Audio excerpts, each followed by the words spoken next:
Chapter 4.7, use isosceles and equilateral triangles. So this diagram right here is one of an isosceles triangle.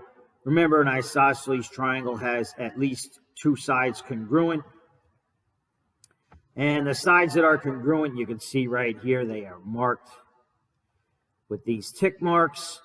And the sides that are congruent and on an isosceles triangle, those are called legs. The remaining third side of an isosceles triangle is called the base, and the angles that make up the base are just called the base angles, right here and right here. And finally, the angle that is between the two legs, or the two congruent sides right here, that's called the vertex angle. So the angles are the vertex angle and the base angles, and the sides are the legs and the base. All right, base angles theorem: if two sides of a triangle are congruent, then the angles opposite them are congruent. So right here we see our isosceles triangle, the two sides that are congruent, and you just go across from those two congruent sides. Okay, so basically we are going from side to angle.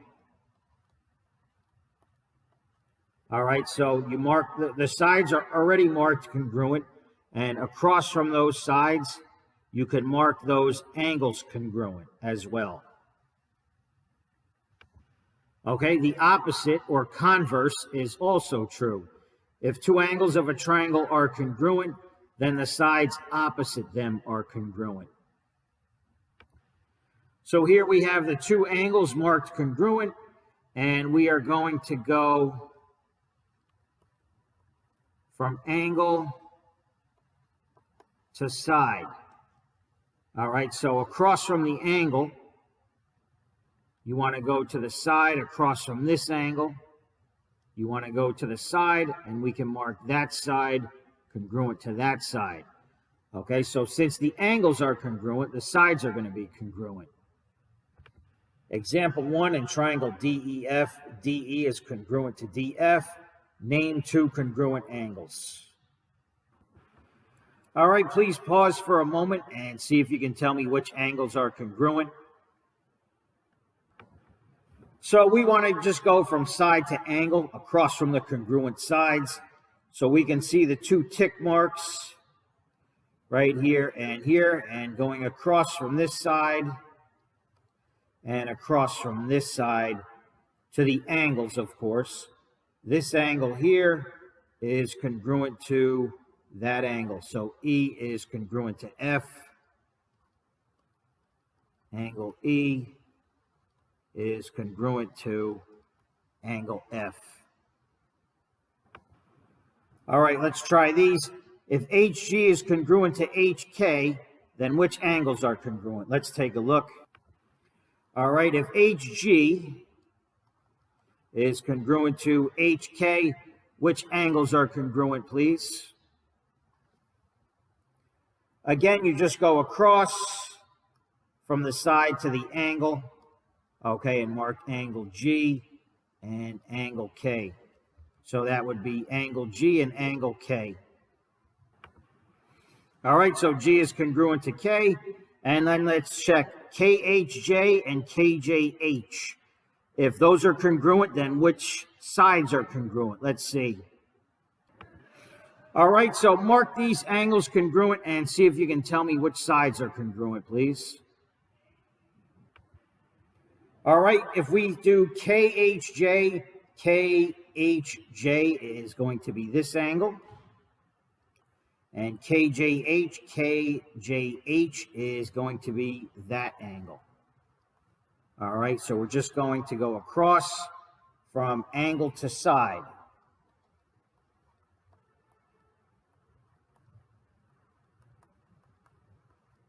All right, so across from angle J, we have this side here, that's HK. And across from angle H, we're going to the side. That's this side here. Mark it congruent, that's KJ. All right, when you say congruent, it should have the bar on top of the two letters. All right, please pause for a minute and tell me if these two triangles are congruent and how you know. So when we have the shared side, when the side is shared by both triangles, we can mark that congruent to itself. And of course, we have side, side, side, side, side, side. So I want you to make the congruent statement with the three letters and the three letters, and we know they are congruent by side, side, side. So please see if you can make the congruent statement. All right, there's lots of ways to do it. I would just say J, K, M, and do the other one the same way, J, L, M. So those two triangles are congruent. You can put the triangle symbol in front if you like.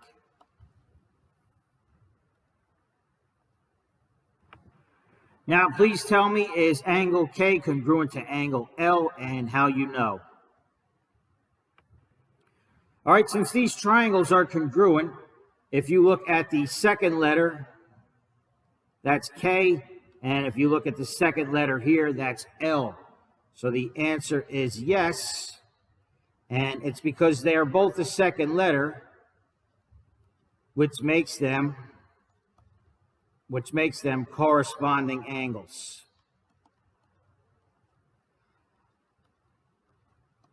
Okay, they're not corresponding angles like we did with parallel lines. They're corresponding angles in the sense of congruent triangles. All right, so two quick corollaries. If a triangle is equilateral, then it is equiangular. So if all the sides are equal or congruent, then all the angles are congruent. And we'll see that in the drawing. And the opposite is also true. If a triangle is equiangular, then it is equilateral. So if all the angles are congruent, then all the sides are congruent. All right, let's take a look. So right here, they marked all the sides, all three sides congruent, and all three angles congruent.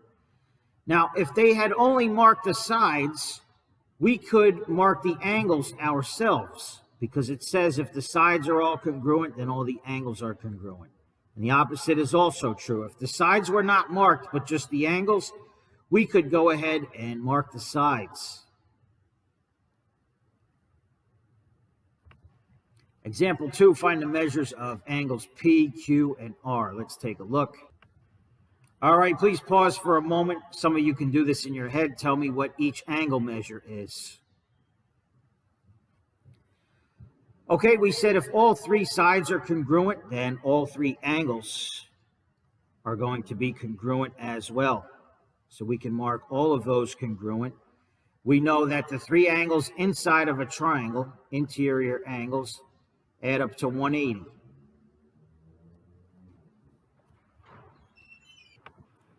So since there are three congruent angles that add up to 180, each angle is just going to be 180 divided by 3.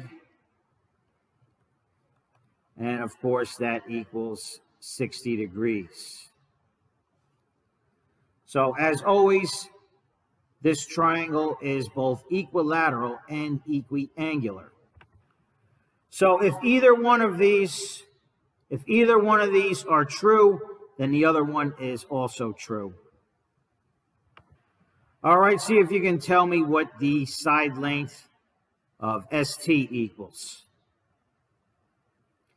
Once again, since all the angles are congruent, all the sides are also going to be congruent.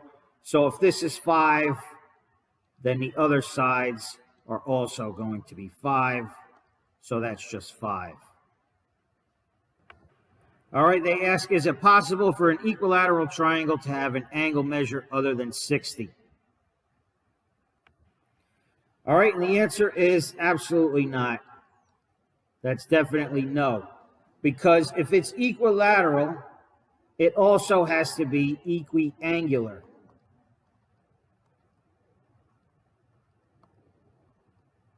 All right, which means each angle would have to be 60 degrees.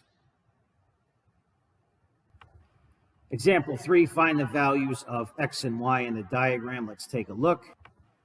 All right, see if you can solve for x and y, and I'll give you a hint.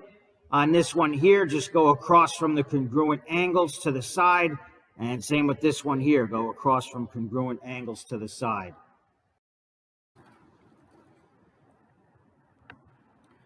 All right, right here we have an equilateral triangle. So, of course, if the angles are congruent,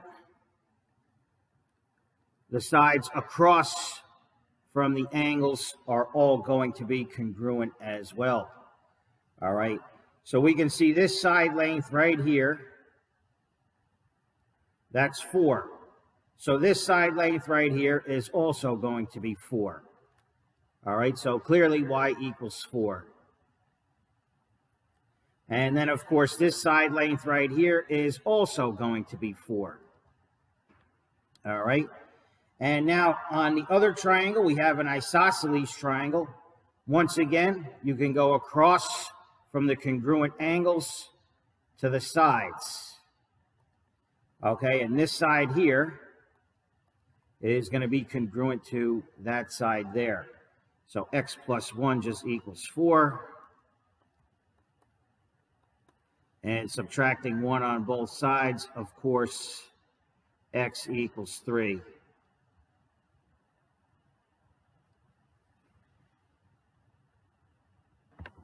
All right, example 4. In the lifeguard tower, PS is congruent to QR, QPS is congruent to PQR. All right, let's mark those. PS and QR. All right, this one here is PS. I'm going to mark that one. And this one here is QR. I'm going to mark that one. All right, and let's see the angles. QPS is congruent to PQR. Let's see. All right, so we have QPS. So that's this entire angle right here. And the other one was PQR. So PQR, that's this entire angle right here.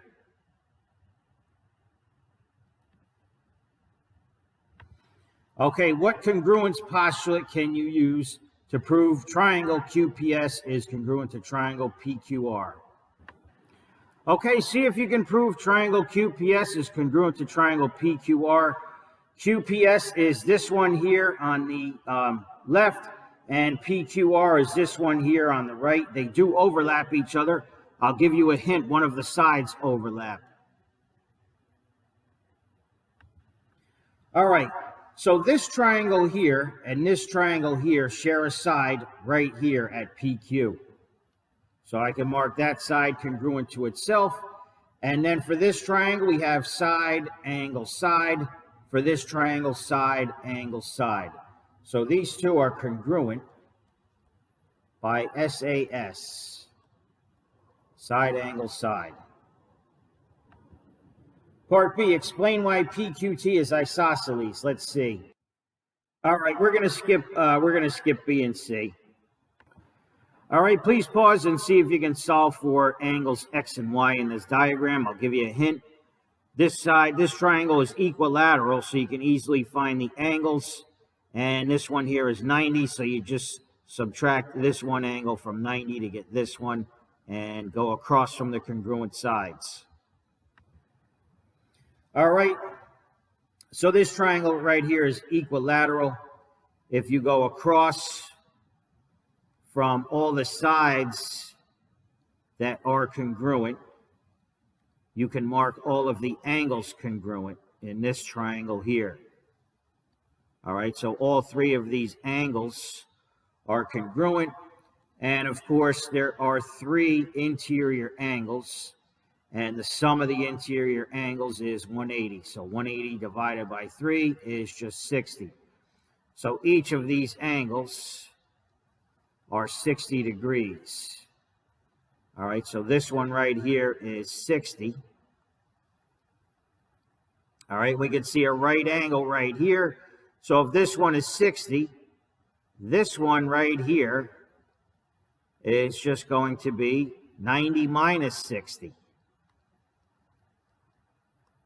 So that one equals 30. All right, I wish I could make this a little bigger. This one here is 30. And let me redraw this triangle here on the left. Okay, I'll try to draw it the same way they have it.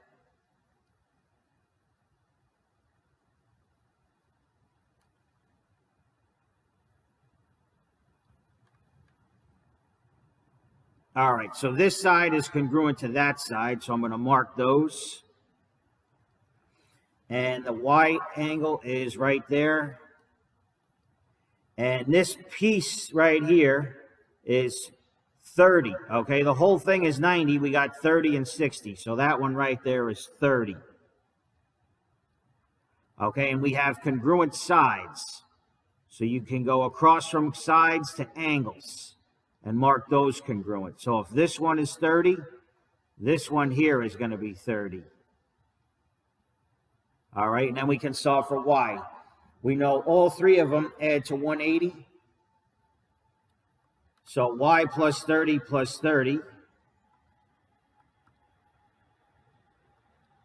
is just going to equal 180. Okay, Y plus 30, of course, that's Y plus 60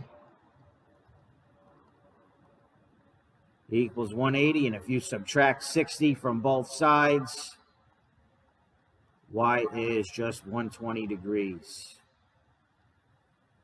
So we said X was 60